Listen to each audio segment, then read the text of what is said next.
الحمد لله وكفى وسلام على عباده الذين اصطفى أما بعد قال الله تبارك وتعالى في القرآن المجيد أعوذ بالله من الشيطان الرجيم أينما تكونوا يدرككم الموت ولو كنتم في بروج مشيدة معزز سامعین کرام، پردہ نشی خواتین اسلام، آج کی یہ مجلس تعزیتی مجلس ہے۔ آج سے چند دن قبل ہمارے بیچ جناب بھائی جہانگیر صاحب کی والدہ مرحومہ ہمارے ہی طرح چل پھر رہی تھی، کھا پی رہی تھی، دنیا سے لطف اندوز ہو رہی تھی۔ آج وہ ہمارے بیچ نہیں ہے۔ انہی مرحومہ کی مناسبت سے یہ مجلس قائم کی گئی ہے۔ سب سے پہلے یہ بات سمجھ لی جائے، آج کے ترقی یافتہ زمانے میں انسان بہت کچھ سیکھا، بہت کچھ کیا، بہت کچھ پڑھا، بہت ساری چیزوں کا انتظام کیا، چیزوں کے سڑنے گلنے سے بچنے کے لیے فریج کا ایجاد کیا، اور بھی بہت سارے کیمیکل تیار کیے۔ بہت ہی افسوس کی بات ہے، خود یہ انسان اپنے بچنے کا انتظام نہیں کر سکا، اور اگر اپنے سمجھ سے کرتا بھی ہے یا کر بھی لے گا تو اللہ رب العزت قرآن پاک میں اعلان فرمایا اینما تکونو، لفظی ترجمہ ہے کہاں رہو گے۔ مطلبی ترجمے میں جائیں گے تو اللہ رب العزت ارشاد فرماتے ہیں اینما تکونو، کہاں تک بھاگو گے، اینما تکونو، کہاں تک چھپو گے، اینما تکونو، کب تک بچتے رہو گے، کب تک بھاگتے رہو گے، کہاں تک جاؤ گے۔ آخری نتیجہ یدرککم الموت، موت تم تک آ جائے گی، موت تم کو پا لے گی، موت تم تک پہنچ جائے گی۔ وَلَوْ كُنْتُمْ فِي بُرُوجٍ مُشَيَّدَةٍ، اللہ تعالیٰ فرماتے ہیں چاہے تم پہاڑ کے کھوہ میں چھپ جاؤ۔ یہ اس زمانے کی بات ہے جس کو عرب سمجھا کرتے تھے۔ ایک جگہ اللہ فرماتے ہیں كَأَنَّهُمْ عَاجَازُ نَخْلٍ خَاوِيَةٍ، کہ وہ قوم ایسے ہلاک ہو گئی تھی جیسے کھجور کا درخت گرا پڑا ہوا ہے۔ کھجور کا درخت لمبا ہوتا ہے، عرب میں کھجور کی کھیتی ہوتی ہے، کھجور کے باغات ہیں، تو عرب والے کھجور سے سمجھ سکتے تھے اس کے لمبے پن کا۔ قوم عاد، قوم سمود کا تو اللہ نے مثال دیا كَأَنَّهُمْ عَاجَازُ نَخْلٍ خَاوِيَةٍ، کہ قوم عاد، قوم سمود ایسے گرے پڑے ہوئے تھے اللہ کے عذاب سے جیسے باغیچے میں کھجور کا درخت گرا ہوا ہے۔ خود قوم عاد، قوم سمود کی عادت یہ تھی، فطرت تھی، پہاڑ کو کھود کر اس پہاڑ سے عجیب عجیب چیزوں کو بنانا، اس میں چھپنے کا انتظام کرنا۔ حضرت ہود علیہ السلام، حضرت صالح علیہ السلام جب اپنی قوم میں نبوت کا اعلان کیا، اللہ کا پیغام پہنچایا، اللہ کے عذاب سے ڈرایا، تو وہ لوگ مذاق اڑاتے تھے اور کہتے تھے کہ جب اللہ کا عذاب آئے گا ہم اپنے بچنے کا انتظام کر لیں گے، اور ان لوگوں نے یہی کیا، پہاڑ کو کھود کر اس میں کھو بنایا، اور جب عذاب آیا اس میں جا کے چھپ گئے۔ اللہ کی پناہ، اللہ تعالیٰ انسان کے بات، کردار، قول، عمل تو دور کی بات، جو دل میں وہ کل سوچے گا اللہ ابھی جان رہا ہے۔ اللہ رب العزت اس کے اس نیت کو سمجھ رہے تھے کہ یہ پہاڑ کو کھودے گا، اس میں جا کے چھپے گا۔ اللہ نے ایسا کیا، سخرها علیہم 7 لیال و 8 ایاما، 8 دن 7 رات مسلسل بارش، آندھی، طوفان اللہ نے عذاب کے شکل میں بھیجا۔ اور وہ قوم ایسی تھی، کھجور کے درخت کا اللہ نے مثال دیا، کیوں؟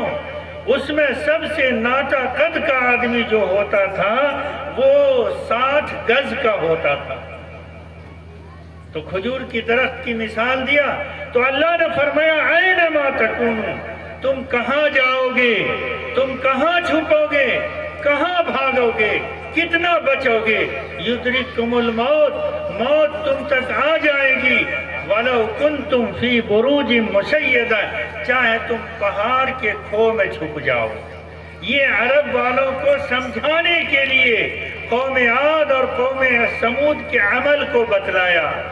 بہر صورت محترم بزرگوں، پردہ نشی ماں اور بہنوں، موت بہرحال آ کر رہے گی، لیکن موت کے بعد کیا ہوگا، موت کے بعد کیسی منزل آئے گی، اس کے لیے یہ دنیا ہمارے لیے ہے۔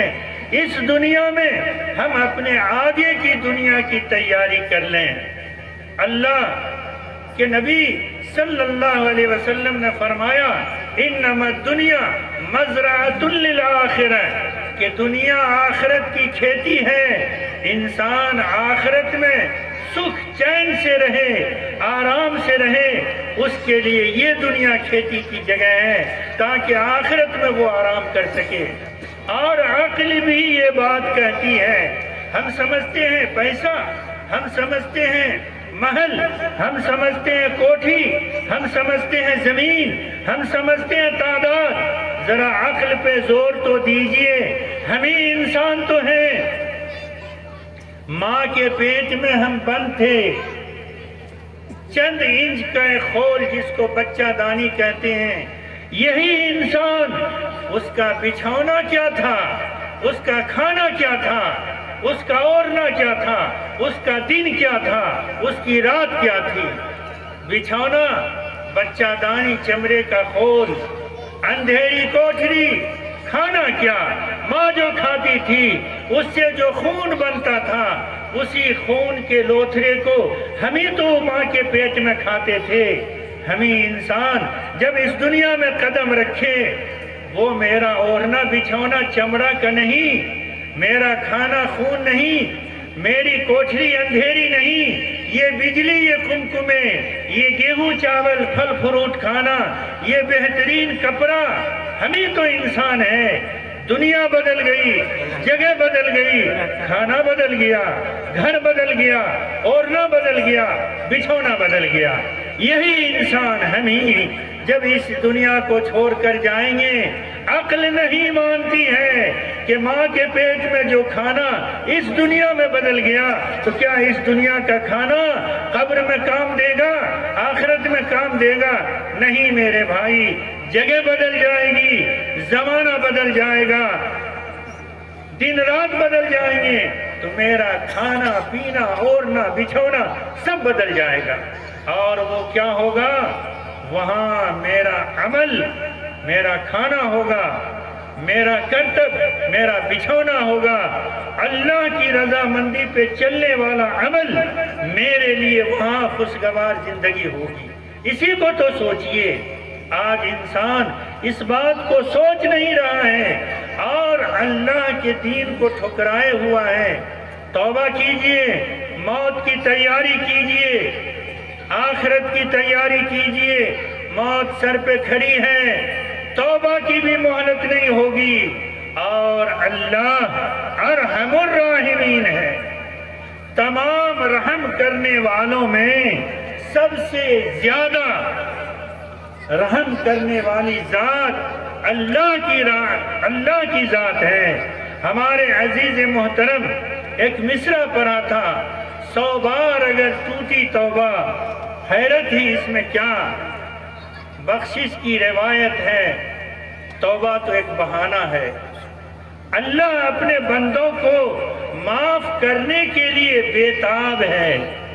آیا ہے کتاب کے اندر کہ ایک پردیسی، ایک بیٹا ماں سے روٹھا ہوا، ماں سے بھاگا ہوا، ماں سے رخ موڑے ہوا، ماں جتنا انتظار کرتی ہے کہ میرا بیٹا میرے سامنے آ جاتا، معافی مانگ لیتا، اللہ اس ماں سے 70 ماہ سے زیادہ انتظار کرتا ہے کہ آخر بندہ تو میرا ہے، میرے سامنے آ جائے، رو لے، گر گرا لے، مجھ سے معافی مانگ لے۔ لیکن بندہ ایسا ہے لاپرواہ، بے فکر، سمجھتا ہی نہیں ہے کہ موت کے بعد بھی کچھ ہوگا، عقل میں بات آتی ہی نہیں ہے کہ موت کے بعد بھی کچھ سمجھنے کی بات ہے، زندگی گزارنی ہے، اور ایسا ہم تو آزاد، بے لگام، کوئی بریک نہیں، جب چاہے نماز پڑھ لیں، جب چاہے روزہ رکھ لیں، جب چاہے داڑھی رکھ لیں، جب چاہے داڑھی مڑا لیں، جب چاہے تبلیغ میں جائیں، جب چاہے تبلیغ کو ٹھکرا دیں، جب چاہے دین پہ چلیں، جب چاہے دین سے ہٹ جائیں۔ ہم سمجھتے ہیں میری دنیا، میرا دین، جیسے چاہے ویسے کریں۔ یاد رکھیے ہم آزاد نہیں ہیں، تیرے آزاد بندے کی نہ یہ دنیا نہ وہ دنیا۔ ہم کیسے آزاد ہیں؟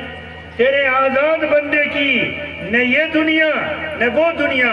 یہاں جینے پہ پابندی، وہاں مرنے پہ پابندی۔ یہاں ہم ہمیشہ جی نہیں سکتے اور وہاں جا کے کبھی مر نہیں سکتے۔ اس لیے میرے بھائی، جہاں ہمیشہ کی زندگی گزارنا ہے، آرام کی زندگی گزارنا چاہتے ہیں، اور سب سے بڑی بات یہ،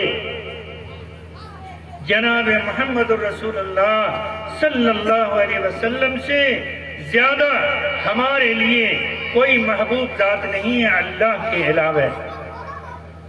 ایک کسی کی گرل فرینڈ محبوبہ جس چیز کو پسند کرتی ہے، چند دن کی زندگی ہے، اور بیچ میں ایک بات کہہ دیں، پاخانہ، ایک بات آ گئی بیچ میں، ایک نوجوان ایک لڑکی پہ عاشق ہو گیا، فدا ہو گیا، مر جائیں گے، کٹ جائیں گے، بالکل لاوبالا، بال بکھرا ہوا، جنس پھاڑے ہوا، سٹ کو سوٹ کیے ہوا، مجنوں بنا ہوا، اس لڑکی کے چکر میں۔ لڑکی کا باپ بڑا شریف تھا، اپنی آبرو، اپنی عزت، آج ہم کو اس کی فکر نہیں ہے۔ ہم چھوٹے چھوٹے بچیوں کو اینڈرائڈ موبائل دے دیتے ہیں، ویڈیو دیکھ رہی ہے، بات کر رہی ہے، لڑکیاں ہماری مرتد ہو رہی ہیں، ہمیں اس کی فکر نہیں ہے۔ وہ زمانہ تھا، اس لڑکی کا باپ غیرت مند، کیسے اس سے پیچھا چھڑایا جائے، کیسے عزت کو بچایا جائے، ایک حکیم کے پاس گیا، کہا حکیم صاحب بڑی مشکل گھڑی ہے، میری بیٹی پہ ایک نوجوان لڑکا فدا ہو گیا، آبرو لٹنے کو ہے، عزت کی بات ہے، کوئی حکمت تو لگائیے۔ حکیم کی حکمت مشہور ہے۔ حکیم صاحب اس لڑکی کو 10 تاور دوا کھلا دیا، جس کو جمال گوٹا کہیے۔ اتنا بیچاری کو دست آیا، اتنا پاخانہ ہوا کہ بالکل یہ چہرہ سکڑ گیا، ہڈی نکل گئی، بالکل بوڑھی کی طرح ہو گئی، پڑی ہوئی ہے بیڈ پہ۔ اس نوجوان کو بلایا گیا، تمہاری محبوبہ تمہیں یاد کر رہی ہے، تمہیں بلا رہی ہے، جس کی چاہت تھی، جس کے خاطر تم مجنوں بنے تھے، وہ آج تم کو یاد کر رہی ہے۔ وہ نوجوان آیا، دیکھا اس لڑکی کو بالکل چڑیل کی طرح، وہ بالکل پیچھے ہٹا کہا اچھا بس اس سے مطلب نہیں۔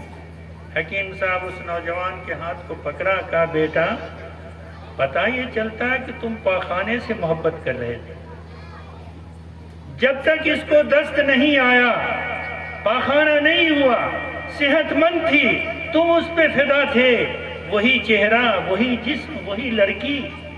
لیکن جب اس کو حد سے زیادہ لیٹرنگ ہوا، دست ہوا، تو تم اس سے نفرت کر رہے تھے۔ اس کا مطلب ہے کہ جب تک اس کے پیٹ میں لیٹرنگ تھا تب تک تم کو محبت تھی، تم لیٹرنگ سے محبت کر رہے تھے۔ تو خیر یہ بات تو بیچ میں آ گئی۔ جناب محمد رسول اللہ صلی اللہ علیہ وسلم سے زیادہ ہمارے آپ کے لیے کوئی محبوب ذات نہیں ہو سکتی۔ ہم نے کبھی سوچا کہ میرے نبی کو لباس کون سا پسند ہے، کھانا کیا پسند ہے، تجارت کیسی پسند ہے، شادی کیسی پسند ہے، چہرہ کیسا پسند ہے، مکان کیسا پسند ہے، اخلاق کیسا پسند ہے، بات چیت کیسی پسند ہے، ہم نے کبھی سوچا؟ اور چاہت یہ رکھتے ہیں کہ حوض کوثر پر نبی پاک صلی اللہ علیہ وسلم سے ملاقات ہو۔ کیسے ہو سکتا ہے؟ اللہ کے نبی صلی اللہ علیہ وسلم حوض کوثر پہ بیٹھے ہوں گے، کوثر کا جام ہوگا ہاتھ میں، جبرائیل امین ہوں گے، ہم جیسی امتی گزر رہی ہوگی، چہرے پہ داڑھی نہیں ہوگا، چہرے پہ داڑھی نہیں ہوگی، لباس انگلش والا ہوگا، سود کھا کے گئے ہوں گے، زنا کر کے گئے ہوں گے، شراب پی کے گئے ہوں گے، لوٹ مار کر کے گئے ہوں گے، حق تلفی کر کے گئے ہوں گے۔ اللہ کے نبی پوچھیں گے جبرائیل یہ کون؟ جبرائیل علیہ السلام کہیں گے اللہ کے نبی یہ آپ کی امت ہے۔ اللہ کے نبی چہرہ پھیر لیں گے۔ کبھی سوچا اس وقت کیا حال ہوگا؟ چھوٹ جائے ساری دنیا، چھوٹ جائے ساری دنیا، چھوٹ جائے گھر باری، تم جو روٹھیو مورے نبی جی جیبے کے کری دواری۔ اگر حوض کوثر پر نبی پاک صلی اللہ علیہ وسلم مجھ سے اگر چہرہ پھیر لیا تو میرے بھائی تو پھر اس کے بعد کیا حال ہوگا؟ اس لیے اپنے محبوب صلی اللہ علیہ وسلم کے لباس کو اپنائیے، طریقے کو اپنائیے، دین کو اپنائیے، ان کی جیسی تجارت کو اپنائیے، ان کی تعلیم کو اپنائیے، پھر دیکھیے انشاءاللہ ہماری دنیا کی زندگی بھی آرام اور چین کی گزرے گی۔ اور انشاءاللہ آج بھی جمعہ میں سنا تھا اِنَّا لَنَنْصُرُنَا وَالَّذِينَ آمَنُوا فِي الْحَيَاةِ الدُّنْيَا، کہ ہم رسولوں کی بھی مدد کریں گے، ایمان والوں کی بھی مدد کریں گے، جو عمل صالح کیے اس کی بھی مدد کریں گے دنیا کی زندگی میں بھی۔ وَيَوْمَ يَقُومُ الْأَشْهَادُ، اور جس دن کرامن کاتبین رجسٹر نامہ اعمال کی گواہی پیش کریں گے، اس دن بھی اللہ تعالی ہماری مدد فرمائیں گے۔ اللہ تعالیٰ سے دعا کیجئے کہ اللہ رب العزت ہمیں نبی پاک صلی اللہ علیہ وسلم کے دین پہ چلنے کی توفیق عطا فرمائے، ان کے دین کو اپنانے کی توفیق عطا فرمائے۔ جن مرحومہ کے نام سے یہ مجلس منعقد کی گئی ہے، ہم سب دعا کریں اللہ پاک مرحومہ کو جنت الفردوس میں جگہ نصیب عطا فرمائے۔ آمین ثم آمین، وآخر دعوانا ان الحمدللہ رب العالمین۔